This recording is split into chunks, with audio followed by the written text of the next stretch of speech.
नमस्कार, आप देख रहे हैं राजस्थान ग्रामीण लाइव न्यूज चैनल। कांग्रेस प्रभारी प्रतापगढ़ के पूर्व विधायक रामलाल मीणा आज डूंगरपुर जिले के 84 उपचुनाव को लेकर बांसिया मंडल की बैठक आज भादर रामनगर में ली। सभी कांग्रेस कार्यकर्ता और पदाधिकारी गण पहुंचे एकजुट होकर चुनाव लड़ने और कांग्रेस को जिताने का वहन किया। आइए सुनते हैं उनके विचारों को। राजस्थान ग्रामीण लाइव न्यूज चैनल को सब्सक्राइब करें, जिससे हमारा नोटिफिकेशन सबसे पहले आपके पास पहुंचे। जैसे ही मैं आया, सबसे पहले तो मैंने देखा कि क्या पता क्या स्थिति होगी, क्योंकि डूंगरपुर में नेता अलग अलग खींचते बहुत हैं।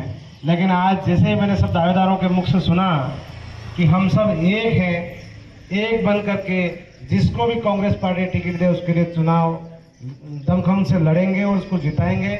मैं आप सबको बहुत बहुत धन्यवाद देना चाहूँगा और इस मंडल के मंडल अध्यक्ष जी को, यहाँ के सरपंच साहब को, ब्लॉक अध्यक्ष जी को भी बहुत बहुत धन्यवाद देना चाहूँगा कि शानदार बैठक का आयोजन आपने किया। साथियों, अभी पंडित साहब कह रहे थे कि निश्चित रूप से बीएपी का उदय भी यही हुआ और समाप्ति भी यही होगी, लेकिन मैं आप सभी से एक निवेदन करना चाह रहा हूँ, ये जनता, ये कार्यकर्ता, ये सब मिलकर के ध्यान ले तो राजा को रंग और रंग को राजा बना सकते, इसमें कोई बड़ी बात नहीं है। ठीक है? लोकतंत्र में आपके जनता के पास अधिकार है। जनता चाहे उसको राजा बना सकती, चाहे उसको कुर्सी नीचे उतार सकती। अभी आपने देखा होगा कि सांसद साहब हमारे, हमने भी वोट दिए, कांग्रेस ने दिए नहीं दिए। वैसे तो इस बार सांसद साहब को कह देना चाहिए कि हम सब मिलकर कांग्रेस को जितावे, कहना चाहिए, क्योंकि अपने कांग्रेस ने उनको समर्थन दिया है। और आज सांसद बन के लोकसभा में गए, हमें खुशी है। आदिवासियों आवाज को उठाएगा यूं करके हमने लोकसभा में भेजे।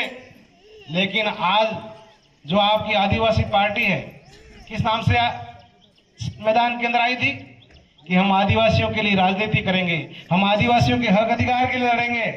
मुझे खुशी होती है कि अब आदिवासी पार्टी एक समाज की नहीं रह करके सभी समाजों को, नेताओं को धीरे धीरे जजम पे लाने के लगी है। सलूंगर में आपने देखा होगा हैं, समानता मंच के पदाधिकारी और सब मिलकर के बात कर रहे थे, कर रहे थे। ये वही कांग्रेस है जो देश आजाद हुआ उस समय से लगाकर आज तक हिंदू, मुस्लिम, सिख, ईसाई सभी जातियों को साथ में लेकर के चलने का काम कर रही है। ये भारतीय जनता पार्टी नहीं है जो जाति को, समाज को, धर्मों को आपस में लड़ाने का काम करे। और इस देश के अंदर, ये देश एक बगीचा है, इसके अंदर रंग बिरंगे फूल खिलेंगे तभी इस बगीचे का आनंद आएगा। यानी सभी जातियों को, सभी धर्मों के लोग शांतिप्रिय ढंग से रहेंगे तभी तो है। मैं तो सांसद साहब से कहना चाह रहा हूं, साहब हमने सबने मिलकर के आपको जिता के भेजा तो है यहाँ की जनता ने।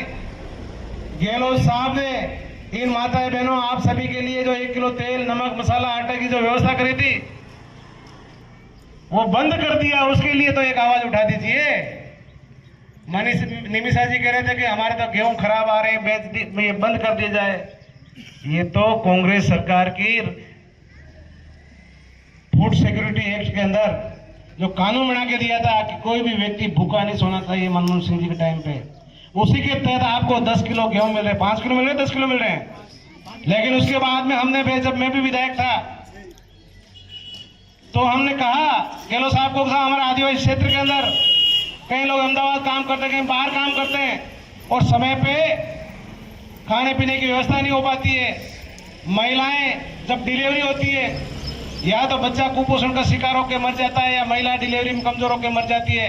इसलिए 1 किलो तेल, 1 किलो नमक, दाल, मसाला सब आपको देना चाहिए। तो गहलोत साहब ने उस बात को ध्यान में रखते हुए सभी को 1-1 पैकेट देने का काम किया नहीं किया? और आज मिल रहे हैं आपको, मिला इस महीने? नहीं मिला ना। तो मैं तो सांसद साहब से निवेदन करना चाहता हूं, क्योंकि आप हमारे, इससे ज्यादा हितैषी कौन हो सकता है, आपको इनके लिए आवाज उठानी चाहिए थी कि वो तेल, नमक, मसाला भारतीय जनता पार्टी क्यों नहीं दे रही। एक बात और बता दूं मैं आपको, जैसे ही चुनाव हुए तो कांग्रेस के मतदाताओं ने एक ने वोट देके जिताया सांसद साहब को, वहां जाके कहने लगे कांग्रेस से हमारा कोई लेना देना नहीं है। तो ये छोटी छोटी बातों का भी अपने को ध्यान रखना होगा। जो जोश, जो हिम्मत और जो उम्मीद आपने जगाई है इस 84 के अंदर, निश्चित रूप से ये चुनाव अपन जीतेंगे और इस 84 के अंदर चुनाव जीत करके पूरे राजस्थान के अंदर ये संदेश देंगे कि 84 की जनता अब जाग चुकी है। हम कोई न तो वर्ष संघर्ष चाहते हैं, न कोई जातिवाद चाहते हैं और हम हमारे आदिवासियों का भला करने वाली कांग्रेस पार्टी है, हम उसके साथ रहेंगे।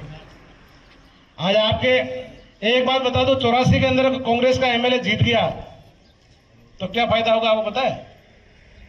वो गहलोत साहब के फोटो वाला थैले नहीं मिलेगा, ये मोदी जी वाला खाली थैला है ना, यही भरा हुआ मिलेगा आपको। अभी खाली मिल रहा है ना, एक बार मिला कि बार बार मिलता है? एक बार मिला ना, फिर जैसे ही भजन लाल जी के ऊपर माथे में पड़ेगा थोड़ा ना कि यार ये हारे क्यों, ये तेल नमक मसाला सब बंद कर दिया, पेंशन समय पे नहीं दे रहे हैं, रोजगार गारंटी में काम नहीं दे रहे हैं। अरे मैं यहाँ के मुख्यमंत्री जी को कहना चाहता हूँ, राजस्थान के मुख्यमंत्री जी को, 1 साल होने आया, 1 रुपये का काम पूरे राजस्थान के अंदर कहीं करके दिखाया तो आप मुझे बता दो कि हुआ? 84 के अंदर कुछ हुआ क्या? ये आपकी लंबी लंबी चौड़ी चौड़ी सड़कें जो हैं, आपके जो काम जो हैं, सारी योजनाएं जो है, ये गहलोत सरकार कांग्रेस सरकार की योजनाएं साथी। कांग्रेस हमेशा गरीबों का, आदिवासियों का, किसानों का, मजदूरों को बड़ा करने वाली पार्टी है। और भारतीय जनता पार्टी, हमारे सांसद साहब बने अभी नए नए, मन्ना लाल जी उदयपुर से, जो मेरे गांव के ही हैं। अब कल परसों का वीडियो उनका मैंने सुना, वो कह रहे हैं आदिवासियों के खिलाफ कार्रवाई करो, उनके घर उजाड़ दो। मन्ना लाल जी, हमें तो बहुत खुशी थी कि हमारे गांव से आप सांसद बने, आदिवासियों का भला करोगे। वो कह रहे 1000 बीघा जमीन आदिवासियों की हड़प ली। अरे भाई, जल जंगल जमीन पे अधिकार किसका? आदिवासियों का तो है। और आप इस तरह से कहकर आदिवासियों को उकसाने के काम कर रहे हैं। और वो जहाँ बैठा है कई सदियों से, उन जमीनों को नाम पे फॉरेस्ट एक्ट के अंदर उनके नाम पे करने की बात नहीं करके उल्टा आप कह रहे हैं उनसे वहां से बेदखल किया जाए। ये भारतीय जनता पार्टी कभी आदिवासियों को भला नहीं कर सकती। इसलिए मेरा आप सभी से निवेदन है, बराबर तरीके से लग जाए। अभी पंडिया साहब कह रहे थे कि आपको 11 दिन रहना है, मैं 11 दिन नहीं, चुनाव के रिजल्ट तक मैं आपके बीच में रहूंगा, ये आप सभी को कह रहा हूं। इसलिए बराबर तरीके से लग जाए। सारे उम्मीदवार भाइयों से भी मेरा निवेदन करना चाह रहा हूं, ये कांग्रेस पार्टी है, किसी को टिकट मिलता है तो किसी को मान सम्मान मिलता है, किसी को अन्य जगह भी बिठाया जाता है। आज प्रतिभा पाटिल जी से लगा करके मनमोहन सिंह जी को देख लो, ये साधारण परिवार से तो आए थे, आज कोई प्रधानमंत्री बना, कोई राष्ट्रपति बना, ये कांग्रेस की देन। आज भारतीय जनता पार्टी संविधान को खत्म करने की बात करती है, कांग्रेस के राहुल गांधी हमेशा संविधान को साथ में रख के, संविधान को साथ में लेकर चलने का काम करते हैं। आज ऐसा देश का पहला नेता होगा जो 6000 किलोमीटर तक पैदल चल के एक एक गरीब, मजदूर, किसान, आदिवासियों सबकी बात को सुनते हुए उन्होंने पूरे देश का ये अनुभव कर दिया कि देश की जनता किस प्रकार से जीवन यापन कर रही है, किस प्रकार से रह रहे हैं, उनके खाने की व्यवस्था क्या है, उनके ठहरने की व्यवस्था क्या है, ये राहुल गांधी जी को अनुभव है। आज यही नरेंद्र मोदी जी जो पहले वाले कार्यकाल में कहते थे 56 इनका सीना है, और मोदी राज एकमात्र नरेंद्र मोदी, आज सब खत्म हो गया है। राहुल गांधी जी ने वो जादू करके दिखाया, आज देश की जनता ने वो करके दिखा दिया। अहंकार को मोदी जी का तोड़ के साइड में रख दिया है। वो तो थोड़ी सी सीटें और आ जाती तो आज गरीबों का मसीहा राहुल गांधी देश का प्रधानमंत्री होता। लेकिन आने वाला समय वो दूर नहीं है कि राहुल गांधी देश के प्रधानमंत्री बनेंगे, क्योंकि उन्होंने हमेशा, आपने कभी देखा होगा, वो रेलवे स्टेशन में जाते कुली का काम करते हुए, कभी मोची की दुकान पे जाते जूते चप्पल सिलते हुए, कभी खेत में किसानों के लिए चले जाते हैं। वो क्यों जाते हैं? क्योंकि वो वहां के लोगों की पीड़ा क्या है, दुख दर्द क्या है। आज आप कह रहे हो कि हमारा तेल नमक मसाला बंद हो गया, अब ये कांग्रेस के लोग आए तो आप बता रहे हो, नहीं आते तो किसको बताते? इसलिए मेरा आप सभी से निवेदन है, जो खादी सुरक्षा के तहत जो आपको सामान मिलने वाला था वो आपका बंद कर दिया है। इस बार एक थंपिंग हाथ के पंजे पे बटन दबा दो, ऊपर से नरेंद्र मोदी जी से पर्ची आएगी, भजन लाल जी, राजस्थान की जनता को 1 किलो तेल, दाल, नमक, मसाला सब वापस दिया जाए, नहीं तो मामला गड़बड़ हो जाएगा।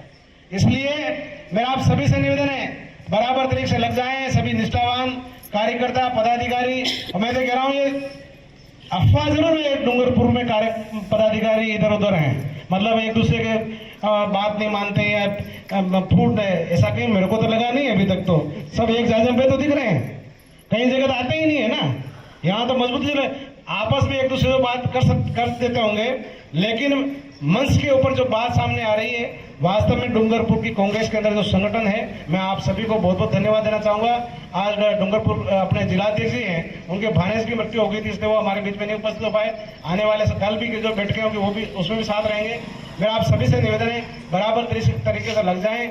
अगर नहीं लगे तो ये भारतीय जनता पार्टी देश के अंदर आदिवासियों को खत्म करने पर तुली हुई है और खत्म करके रहेगी। इसलिए मेरा आप सभी से निवेदन है, बराबर तरीके से लग जाएं। अपन सब मिलकर के वापस कांग्रेस का झंडा बुलंद करेंगे और कांग्रेस के प्रत्याशी को यहाँ से जिता के भेजेंगे। मैं तो आप सभी से निवेदन करना चाह रहा हूँ, मैं तो आपके बीच में आया हूँ। आप डोडासरा साहब ने कहा है कि बराबर तरीके से निगरानी रखो। टिकट देने का काम राहुल गांधी जी का, गोविंद डोडासरा जी का, गहलोत साहब का है, वो उन सर्वे करा के करेंगे और उसके बाद में टिकट मिलने के बाद में सभी भाइयों को एक साथ